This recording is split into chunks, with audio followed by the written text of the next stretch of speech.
In this morning's video, I want to address the idea, am I too old, or the question, am I too old to stop drinking alcohol? I think one of the best ways of looking at this is just to look at where you are in life.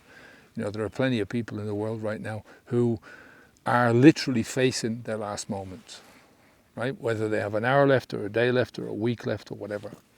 You know, they would do anything to have a bit more time, but time is up for them. And that's just a fact of life. You know, there's humans that are being born today, and for others, this is the day when the curtain is finally going to drop on them. We, on the other hand, even if we're old, or even if we think we're old, we're not facing that imminent departure. You know, we've got time on our hands, and it's in that time that we have the possibilities. I hear some people saying, you know, and I do hear this in the comments, that there's so many stuff that I've done in the past, and you know, time has just caught up. I mean, it's too late for me to do things in life, you know, that they don't have much time, that they don't have enough time left, or they don't have enough time to make the changes that they would have made, right? And you know, woulda, coulda, shoulda, right? There's all the stuff that we could have done in the past, but we can't do, right? Flies are terrible this morning. But I remember once talking to this guy outside a shop in Doonbeg, back in the west of Ireland, and he was somebody I knew by sight, right? You know, I didn't know his name, but you know, we'd stop every so often and have a chat. You know, maybe I'd see him in the shop, or I'd see him in the pub, or I'd see him walking down the street. You know, we'd pass each other and chat for a couple of minutes, you know, that kind of thing. You know, that kind of thing that people do, chatting and about simple, normal stuff in life. You know, nice day, you know, there's rain on the way. How do you think the boys are going to do against Limerick tonight? That kind of thing. And I said to him, I think it was something to do with the holidays or something like that.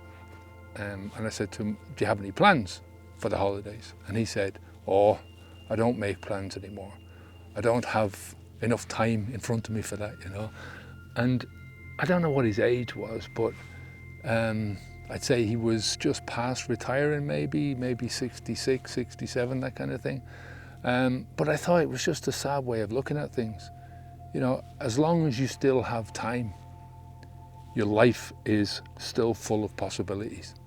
You know, one of the best things that you can do with your time is not to waste any more of it. You know, and drinking alcohol not only slows down your brain, but it accelerates your journey through life. I can't tell you how many nights I've lost, literally lost, to an alcohol fog where I can't remember anything that happened the night before. Not to mention how many of the following days I lost. You know, think about this in yourself, in your own life. How many nights have you gone where you just, it's like a blur? You know, and I'm not talking about, you know, this kind of thing where people say, oh, I had so much time last night, I can't remember everything that happened. I'm talking about just nights that are gone, right? You know, when I look back into my life living alcohol, it was living in a fog, right? Not only because I was drinking alcohol, right? This toxic brain killer that I was putting into my body over and over again, but because I was doing the same things over and over again. So all the memories that I had, all those memories that are left of that life, 30 years, right, I drank.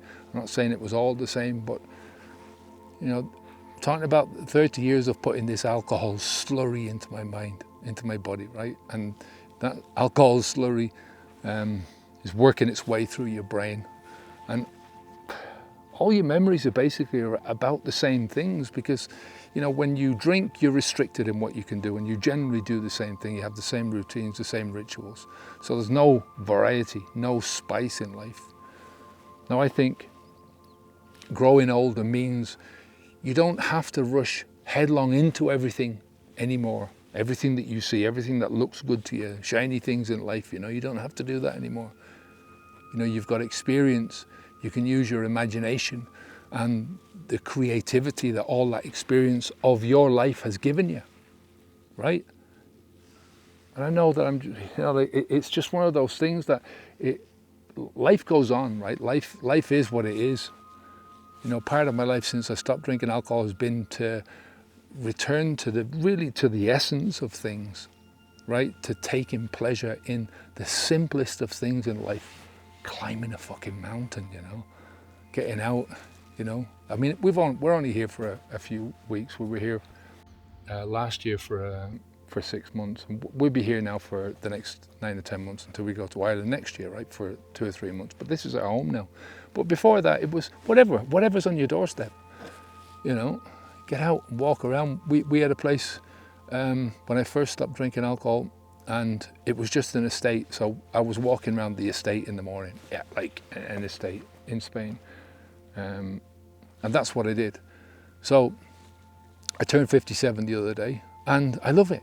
I feel more alive now than I did at 27. And I hope I still have plenty of life still left in me when I get to 87.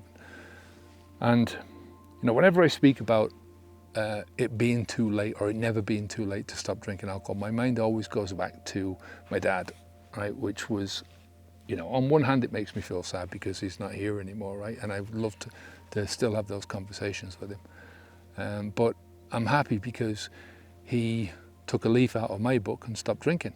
When he was told, he went into hospital, he had a heart attack, and they told him that everything was shutting down for him and it was too late for him. And yet he stopped drinking, he started cutting back on the shit stuff in his diet, and he lived for another few years. He enjoyed his family and his friends for another few years. So I'll say this to anyone of any age. Once you open your mind to the infinite idea of possibility that life without alcohol is not only possible but preferable, you'll find that there's doors opening to you in every single direction, right? Your only problems then will be, which way do you choose to go? Which path do you choose to take? All right, take care of yourself. Remember, the course is still going. We've still got it for free. It's the beginner's guide to getting and staying sober. You know, it's only a primer. It's only a starter course. You know, it's to give you a taste of what our main program is all about. But it will give you an idea of what's possible. You know, and there's so much possible.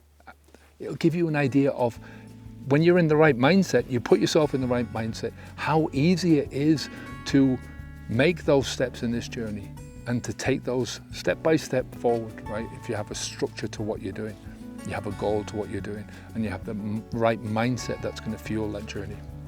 Take care, and I'll speak to you again soon. Onwards and upwards. Bye now.